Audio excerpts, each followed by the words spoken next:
but there's so much that we can do to help support you and prevent so many things, right?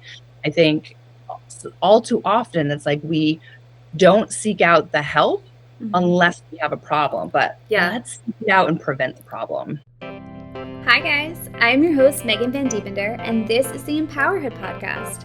I'm so happy to have you here. You know, motherhood is hard, and we are going to talk about all of the hard things that just are not talked about enough. So buckle up and enjoy this episode. Hi Lara. Hello, good morning. Good morning, how are you doing? I'm great. Good, thank you so much for being here. I'm so excited to have you on here. Yes, looking forward to it. I love, I just did one Wednesday, and it's so interesting to see like the mix of like local versus long distance, OT versus the community. So I'm really excited to connect to the local community. Yeah, for sure. I have so many questions for you. So for all the listeners out there today, we have Lara Rowan here from Essential Pelvic Health.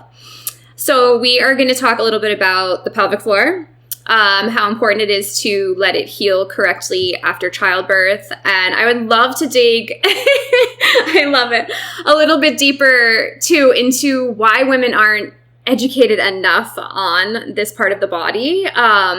So before we get into all that, why don't you tell us a little bit about you, Lara? Who is Lara? Excuse me. I am an occupational therapist by background. So that's a little bit of a unicorn, a double unicorn. And so, pelvic health, pelvic rehab, pelvic floor therapy is a fairly new specialty field over the past 20 plus years. In the, medical field, that's pretty baby.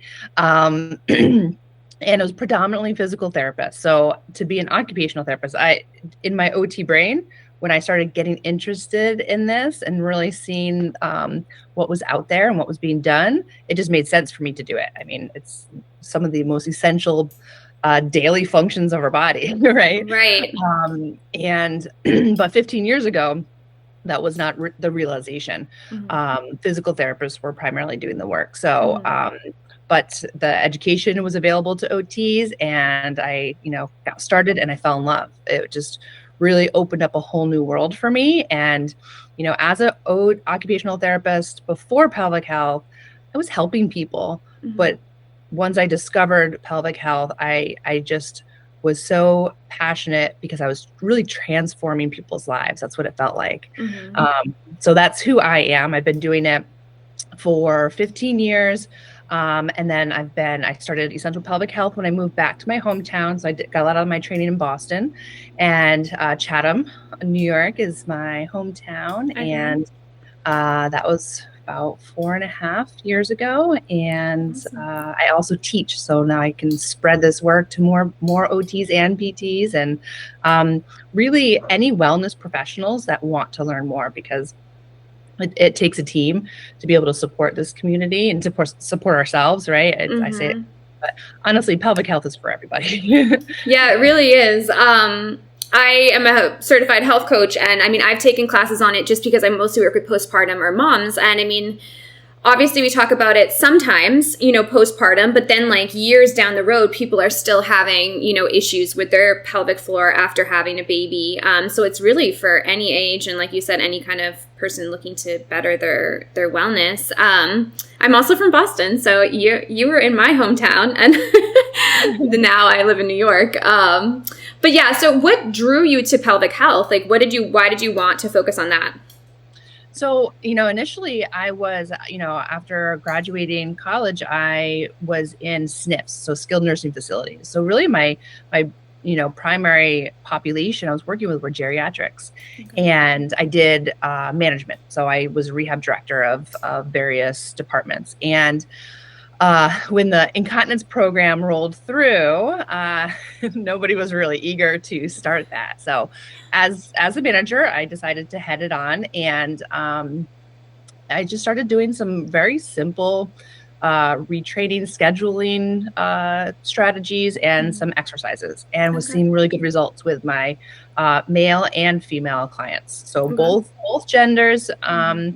and at an older age. So it just was like, wow, why aren't we doing more of this? I mean, it's it's beyond like a dignity, but also just a burden of care. Like if we can get these people continent, just there's so their life quality of life is going to be so much better. The whole system is going to work smoother. So it sparked me to go take my first pelvic floor course, not quite realizing everything that was involved. I didn't know about the internal pelvic floor component. I didn't know about all the other things. Like I had only known about the incontinence, but it opened up my whole world to the bladder health, the sexual health component, all the different pain disorders that are involved. And really, truly, for me, really being able to sink into my mental health and psychosocial training as an occupational therapist and really blend those two worlds, because what's physically happening in the body is originating in the brain. Yeah, well, that's why I feel like it's so important, for women that are either going to have a baby or already had a baby to really like focus on it, because it affects how you work out, all these things. So can you dig a little bit deeper and tell us a little bit about the pelvic floor, like from a woman's point of view when they're, having a baby or after postpartum? Sure. So the pelvic floor muscles, as I kind of flash love diagrams. I love it. Yeah, so the bony pelvis itself is in the center of it connects our upper body to our lower body, and it holds it holds our uterus. So our womb, which is our creative, nurturing, growing, right? We grow babies, is right in the center of this. But we have our bladder and our bowel, we have nerves, we have vascular supply, and the pelvic floor muscles are at the heart of that. They coordinate all of those functions. They also help stabilize our pelvis when we go to move, and it's a key component to our core, right? If we look at what's above it, the respiratory diaphragm, the abdomen, the back, the hips on the side. So it really has its hands in many different areas. Right. And as a human being growing a baby, we undergo so many changes, right? So being able to, most of us are not connected to our pelvic floor, right? Yeah. Unless we had to be. It just does what it do. It's autonomic. It does it. Right. You don't even think about it or know that it's there. Yeah. And nor should you, right? Right. Well, if it's working properly, it's like you don't notice it until it doesn't work anymore. Exactly. But especially going into pregnancy, I really encourage people. We're familiar with doing self breast exams, but not a lot of people are doing self vulvar exams, because if you don't know what your anatomy is like before pregnancy, then how do you know? Like sometimes you're like, I think it's different, but we don't really know. I was in the same camp, so I'm not making any judgment. Yeah, I wouldn't even think of that. I mean, I don't know what I was before. That's a great concept. I love that. So I would definitely, check it out, right? Great advice. That sounds awesome. Then you can tell, you can compare it, right? I mean, that's the point. Okay. Yep. And then you can kind of be the detective of your own body and start to see these red flags. And that's, the pelvic floor, as we are pregnant and we have to support these changes, it needs to change and respond differently. And other things need to change and respond differently. And then once we deliver, I mean, depending on if we have a vaginal delivery or a cesarean, the pelvic floor is still involved. And it's not just the pelvic floor. That's why I refer to myself as pelvic health, because the pelvic floor is a component of this. But like as I alluded to, it's a component of the bigger system and multiple systems. So, we're looking at how it interacts with the abdominal fascia. So as that grows and stretches, and then it needs to reconnect, same thing with the pelvic floor, and how can they support each other? The breathing system all gets affected, right? Yeah. Pressure, we can't breathe. We can't take a good breath. Right.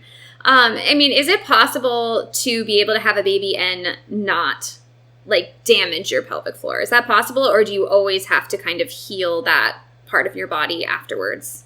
So I would, I would not use the word damage, right? So we're not damaging anything. Our bodies are resilient and they're designed to adapt, right? So our pelvic floors do the same. So maybe we do have tearing. Maybe we do have a disconnect. Maybe we do have an over response to what's happened, and we have tension that's causing the dysfunction and symptoms. So whatever's happening, it's just more of an adaptive response, right? It could be maladaptive or positive, right? So, yes, I mean, sometimes people can go through this process and be fine, right? Right. However, I would encourage, even if people are fine, what does that mean? Because if you don't have education, I would say it's worth getting the education to understand how to connect to this part of your body and how to monitor yourself for signs of healing. Because a lot of times we think we're fine. Oh, well, a little bit of leaking is normal. Or, I've always had constipation. So, this is just kind of the path I'm going to continue on. But these are things that we can really improve on, right? Yeah. And you don't know what you don't know. Right. So, well, and I don't think we really know anything. I mean, my daughter's 7, and I don't think I even realized like there was a problem until she was like 4 or 5. Because I think it's put out there in our society that leaking it's like, oh, you had a baby, you're just gonna, you're gonna leak when you sneeze. Or like trampoline, forget it. Like I could not jump on a trampoline without like peeing myself. And I know this is probably TMI, but it's like, this is just, it's like considered normal, right? And then until I was like, you know what, I think I want to like look into this further and like be able to do these things without having to worry about like, going to the bathroom right before, or even like lifting weights. I know a lot of people have trouble lifting weights and they leak a little bit during that.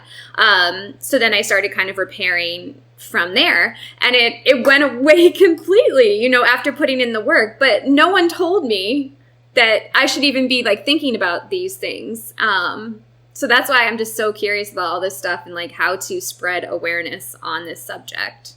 Yeah, I think, and just like you said, like there are things that are effective, right? We don't have to be like this. So being able to get that message out there, and we're working on it. I think sometimes us pelvic health therapists, we preach to ourselves. Like my Instagram is full of it. I'm like, everybody must be seeing this. Right. Well, I mean, it does help expand our reach, right?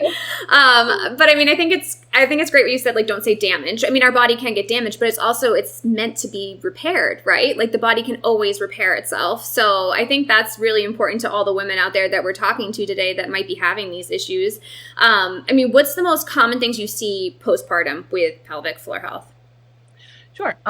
So a lot of times we'll see leakage. I mean, and potentially within the first few days, if there's some leakage, if you can be mindful and see that go away, then that's not necessarily a problem, right? But if it does continue, if there's pain, right? Because there may be some scar tissue, or from that stretching, there may be some scar tissue, or maybe during delivery you had some stitches, or if you had a cesarean, that abdominal tissue, all the abdominal tissue above the pelvic cavity, all of that is interconnected, right? Okay. So what happens up here is going to affect down here. So, being able to be aware, to mobilize that stuff. So just even positioning, like to be aware of good positioning for optimal healing. Okay. A lot of times pressure management is a big focus because potentially we could have some pelvic organ prolapse. Or if we don't have pelvic organ prolapse postpartum, acute postpartum, and we're not educated on how to breathe and connect to our core and connect to our pelvic floor, or we're a little over eager to get back to some of the exercise or the things that we're craving to do, or I mean, just life, right? We got to care for this new human. Maybe we have another larger human already in ourselves. So, being able to understand how to reconnect and support and fortify yourself. Because if you didn't have it, and if you overdo it, you very well could cause prolapse, even after that labor and delivery phase. So that's a big one to look out for. And, the message that, oh, well, I'm not going to do anything until that 6-week checkup, right? So the message to like get the training. If you didn't get the training, I'd like to see it during pregnancy. Like, let's support yourself and learn these strategies during pregnancy. So it's not like a new thing you have to learn. I mean, postpartum time frame is crazy, right? Totally. Yes. And anything, if you've got the symptoms or the pain, it's harder to learn something new, right? So learn it, and then you can just apply it and start to reconnect, and then see if you're struggling then. But that 6-week time frame is so imperative for vital healing. You want to make sure that you are connecting responsibly, right? And have those strategies. So if you didn't get the training during pregnancy or even before, definitely seek out that 0 to 6 week time frame, just because the pelvic health therapist can't do internal. We're not going to do an internal assessment until the medical person has cleared them. Right. So that would be longer than 6 weeks, depending. Okay. But there's so much that we can do, to help support you and prevent so many things, right?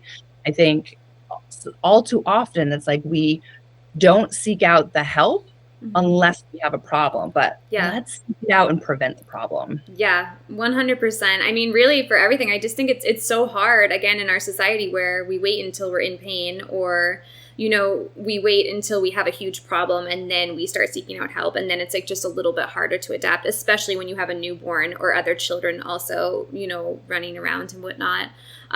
Do you think the 6 weeks is enough time to heal before working out and whatnot? Because I mean, I feel like it's just like everyone's body is different, right? But it's like, 6 weeks, you're good. Go out the door and go for a run. Right. Yeah, no. So one, that 0 to 6 weeks, there are things that you can be doing. So it's not like don't do anything, right? So there are certain exercises, and like, not lifting weights by any means, but like there are certain exercises to reconnect and help support your organs and your pelvic floor and your core and your breath. And then at 6 weeks, then you can start to add on more challenge and resistance, but also responsibly finding what your borders are, being aware within your body, what puts you a little bit at risk or over the edge, and being able to monitor yourself and have those tools and skills. And then, running is definitely a big one that people are like, 6 weeks, I can just start running now. Yeah. Running is hard. It's got the impact challenge of it. It's once you start advancing your cardiovascular and your respiratory challenge, that piece of the core system it gets taken on for the respiratory system. So then the other pieces of the core system, like the pelvic floor, need to work harder. So it may not be able to tolerate that additional cardiovascular demand along with the impact and all those things. So there's some tests that you can do to see if you have that strength, that you've built up enough strength to be able to start a program. And then just build up to it, right? Don't, if you used to run 3 miles, don't just jump back in and say, I'm just gonna. Right. That's totally what I did, and probably why. But I mean, no one told me any different. I wish I knew. I mean, I healed my own issues, with strength training and breathing. And I wish I had been able to start with that, or have someone guiding me in that direction. So, I mean, now as a health coach, I'm always like, talk to either an OT or PT first, then you can kind of start with your strength training, and then you can kind of move to running after that if that's what you want, if that's your goal. Yeah, totally. And, as a trainer, so get the foundational skills and then apply it with people like you. That's why the team is so important.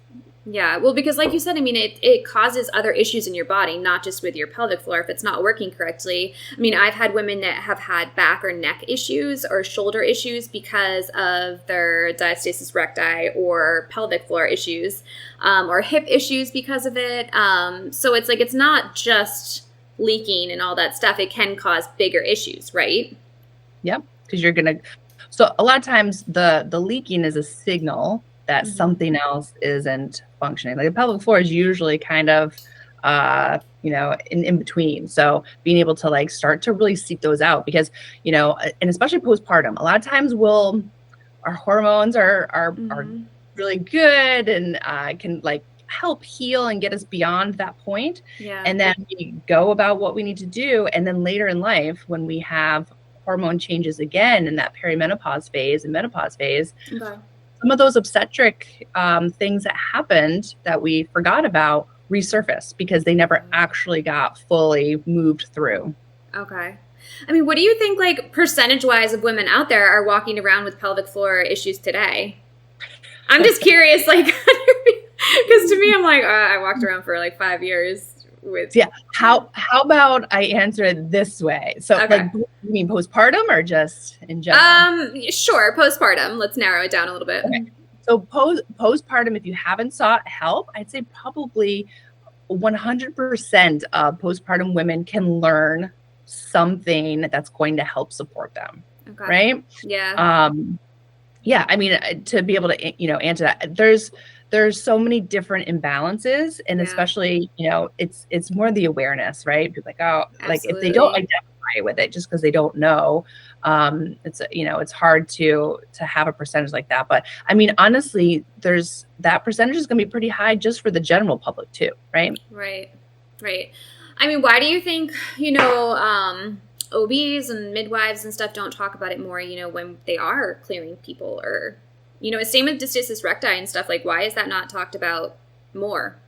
Yeah, I think it is. I think like with anything that's newer, right? Mm-hmm. New science, it has that learning curve to be able to really integrate. And I mean, and especially like if we're talking about resources in our local areas, there's, Family Life Center has a great like midwife and the doula network.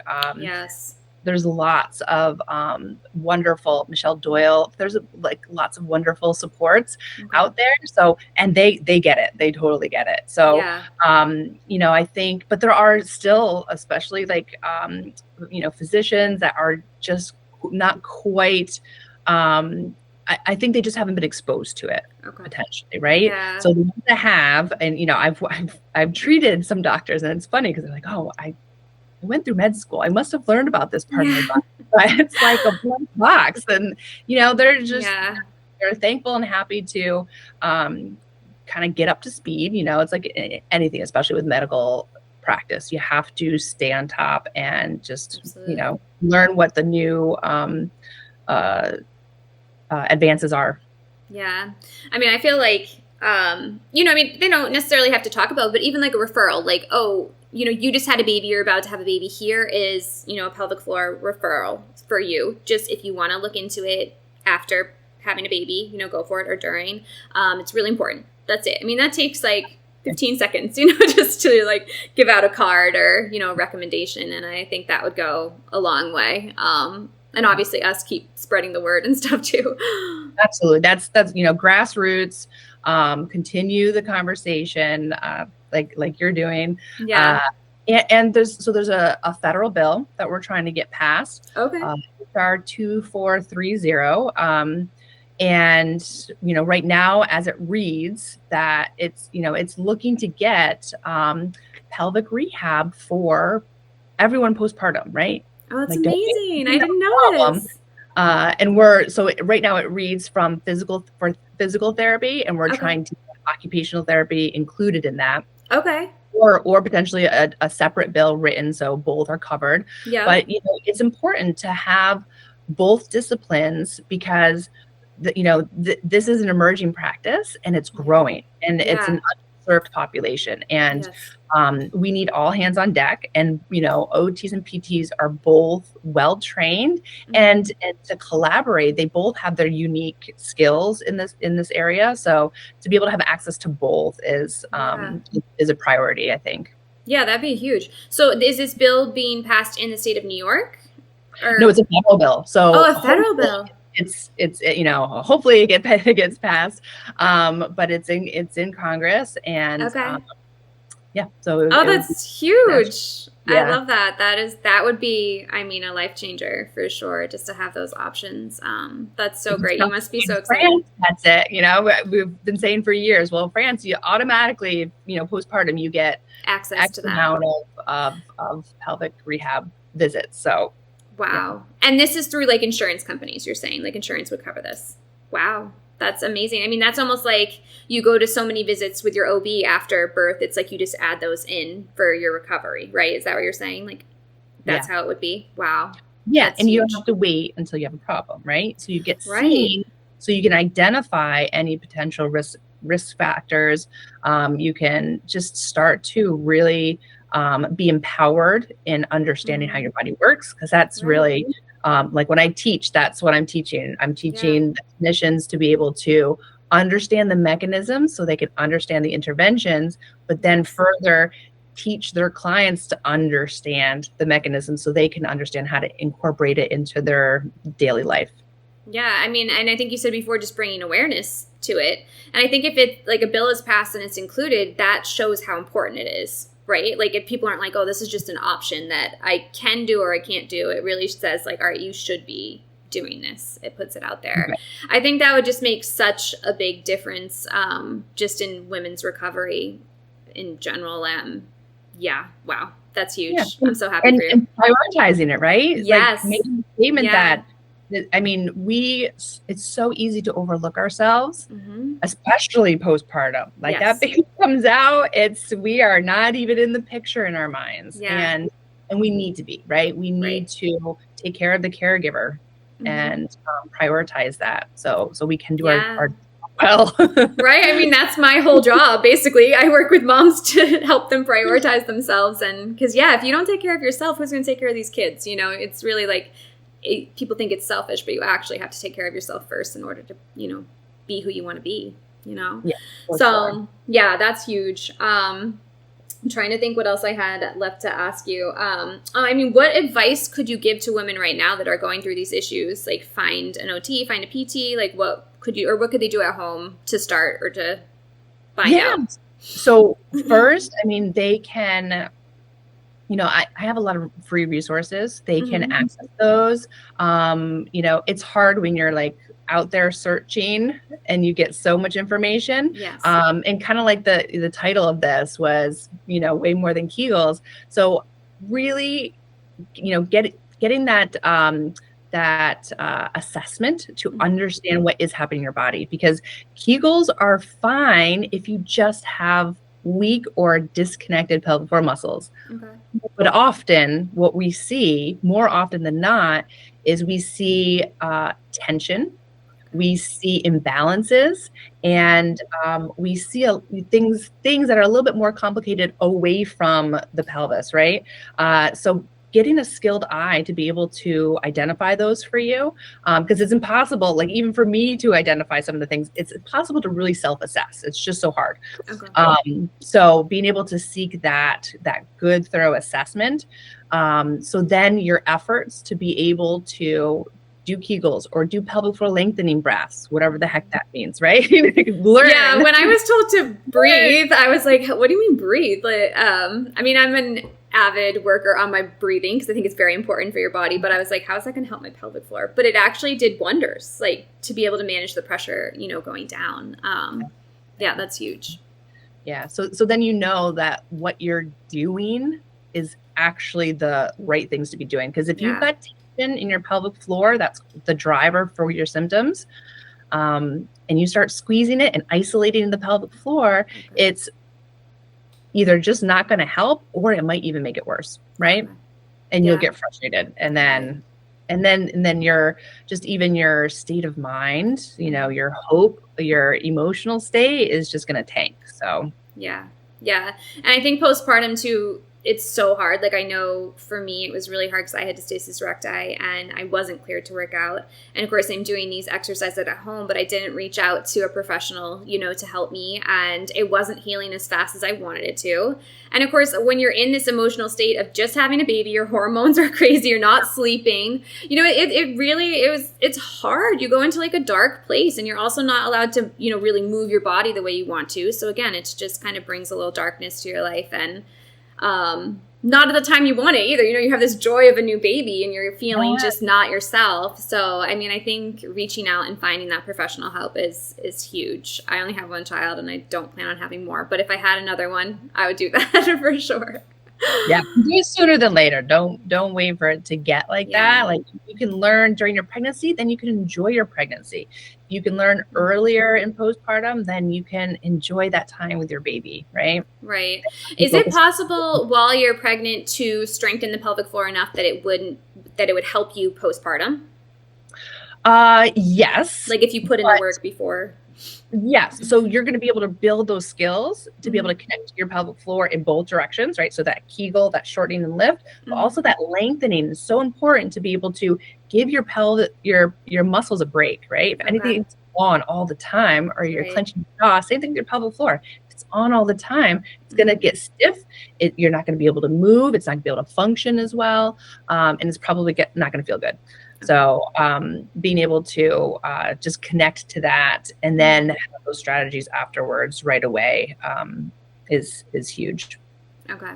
So, I mean, prenatal would be the best time to contact you, but it's never too late, right? Even like way... Exactly. Okay. Even years later. Right. I mean, that was me. Yes. Okay. I mean, I know women go like whole lifetimes with issues. So, yeah. But just to make it clear that...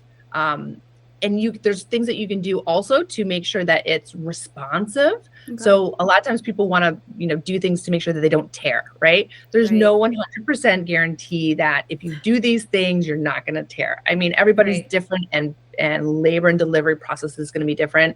But there are certain things that we go over during the pregnancy phase to prepare for labor and delivery that can definitely help support you and optimize a favorable labor and delivery. That's amazing. And now I know you have a lot going on with this bill being passed and whatnot, but what is your future goals for your business? Like, where do you see yourself in 5 to 10 years? Yeah. So, COVID kind of kicked me into this education and advocacy position, which I love. I was just happy to serve the people, do the work. I love the work. So, but then, COVID kicked in and it put all the training to a halt. So therapists that wanted to get into the field couldn't. Okay. So it just was natural for me to create a course and start teaching people during that time period. And it really, it quickly became clear to me that this is what we needed, especially for occupational therapists, to feel welcome in the community and to feel, to wipe out that imposter syndrome and to really know that they play a vital role in this. And so, teaching, I'm just going to continue to develop my courses and the opportunities. So right now, I teach in person in the Albany area, but I also live stream remotely. So I'm looking, people travel. I had someone from Puerto Rico, that's amazing, and Alaska. So people travel, but I want to make it more accessible. And so getting different satellites in person out there as well. And then being able to, open it up to it's targeted towards clinicians who are doing internal work, but also, other wellness professionals and doulas, anybody who's supporting this community, they can take the training. They can't apply the techniques that are outside of their scope, but they can receive them. And I think that that's the biggest part of what our training involves, is that we do lab work on each other and we can receive as the client would and really appreciate what they experience. So we know how to communicate, how to adjust our touch, how to look for signs when somebody may be going through a little bit of a trauma response, and how to support them to not push them in a difficult direction. So just being able to support more professionals as well. That's awesome. Now, do you still see patients as well, or just the teaching? Okay, so you do both. Yep. And you'll continue to do that as well? Yes. Awesome. Yep. You should come up with a course for prenatal women that they could take online. I mean, knowledge is power, right? And then they'll come see you. Yeah, that would be amazing. Well, where can we find you, Laura? Where's the best place for everyone to find more information and all those resources that you were telling us about? Yep. So my website is probably the easiest, most direct, especially if you're looking to schedule an appointment. So essentialpelvichealth.com. And I also have my courses on there as well. And then that will direct you to my actual course page. Okay. And then I have an Essential Pelvic Health Facebook. So any updates and new stuff or promos that are going on. I have a newsletter. And if you are this is more for those wellness professionals that are supporting clients with their pelvic health. I have a Facebook group that I just opened up. It used to be for my postgraduate students, but it's now open, and it's Essential Pelvic Health Education. So you can ask to join and just answer a few of the simple questions to make sure that it's a right fit for you.